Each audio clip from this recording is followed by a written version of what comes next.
नमस्कार. आज आपण बोलणार आहोत एका अशा गोष्टीबद्दल जिने शहरांची ओळखच नाही तर तिथलं जगणंच पूर्णपणे बदलून टाकलंय. हो, आपण बोलतोय मेट्रो रेल्वेबद्दल. चला मग सुरू करूया हा प्रवास. शहरांमध्ये राहताना रोजचाच अनुभव आहे, म्हणजे तासनतास ट्रॅफिक जाममध्ये अडकणं. कितीतरी वेळ आणि शक्ती रस्त्यावरच वाया जाते, बरोबर ना? मग साहजिकच प्रश्न पडतो की शहरांमधल्या प्रवासाचं भविष्य नक्की काय आहे? आणि गंमत म्हणजे ह्याचं उत्तर आपल्या आजूबाजूलाच आहे.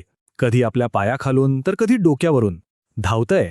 हो, शहरांच्या या सगळ्या समस्यांवर एकच जबरदस्त उपाय आहे, आणि तो म्हणजे मेट्रो.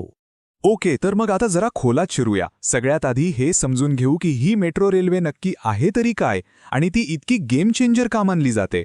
तर एकदम सोप्या शब्दांत सांगायचं झालं तर मेट्रो म्हणजे शहरांसाठी बनवलेली एक सुपरफास्ट, हाय कपॅसिटी रेल्वे सिस्टम. तिचं मुख्य काम काय? तर एकाच वेळी हजारो लोकांना अगदी सुरक्षितपणे आणि सगळ्यात महत्त्वाचं म्हणजे वेळेवर त्यांच्या ठिकाणी पोहोचवणं.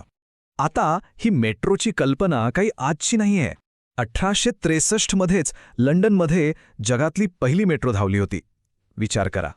त्यानंतर भारतात याची सुरुवात झाली 1984 मध्ये कोलकात्याला. आणि मग आला तो खरा टर्निंग पॉइंट.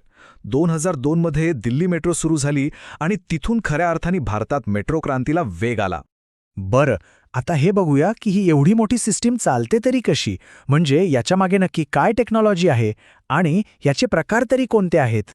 मेट्रोमध्ये मुख्यत्वे 2 प्रकार बघायला मिळतात. एक म्हणजे एलिव्हेटेड, जी आपल्या डोक्यावरून उंच खांबांवरून जाते. ह्याचा फायदा म्हणजे बांधकाम खर्च जरा कमी असतो.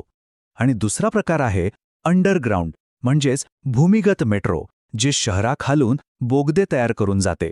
यामुळे वरच्या ट्रॅफिकला काहीच त्रास होत नाही, पण हो, ह्याचा खर्च मात्र बराच जास्त असतो. मेट्रो इतकी भारी कामगिरी करते यामागे 3 गोष्टी महत्त्वाच्या आहेत. सगळ्यात पहिलं, ती विजेवर चालते, म्हणजे प्रदूषण नाही, एकदम इको फ्रेंडली. दुसरं म्हणजे तिची ऑटोमॅटिक सिग्नलिंग सिस्टम, यामुळे 2 ट्रेनमध्ये नेहमीच सुरक्षित अंतर राखलं जातं.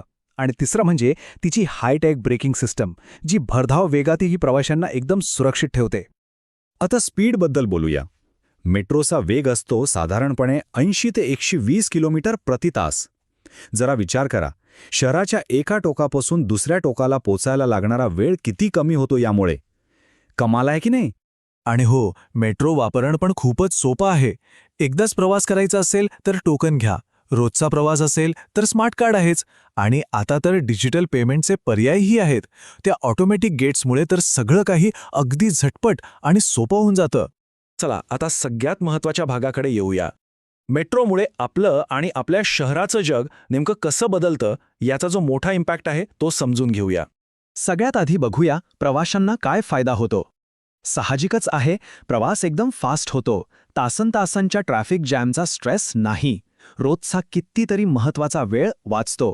आणि सगळ्यात भारी म्हणजे प्रवास एकदम सेफ आणि भरवशाचा असतो. ठीक आहे, हे तर झाले वैयक्तिक स्तरावरचे फायदे. पण जरा मोठ्या कॅनव्हासवर विचार करूया. संपूर्ण शहरासाठी मेट्रोचा काय फायदा होतो, त्याचा शहराच्या जडणघडणीवर काय परिणाम होतो. आणि इथेच मेट्रोची खरी ताकद दिसून येते. मेट्रोमुळे शहराचा विकास वेगाने होतो. हजारो नवीन जॉब्स तयार होतात. रस्त्यावरच्या गाड्या कमी झाल्याने प्रदूषण कमी होतं, म्हणजे पर्यावरणाची काळजी घेतली जाते. आणि सगळ्यात महत्त्वाचं, शहरातल्या प्रत्येकासाठी प्रवास करणं खूप सोपं होऊन जातं. हे वाक्य एकदम परफेक्ट आहे, नाही का? मेट्रो म्हणजे फक्त एक ट्रेन नाही आहे, ती खरं तर आधुनिक शहरांची लाईफलाईन आहे. त्यांच्या रक्तवाहिन्या आहेत, ज्या शहराला सतत जिवंत आणि धावतं ठेवतात. तर मग शेवटी प्रश्न हाच उरतो, आपल्या भविष्यातली शहरं कशी असतील?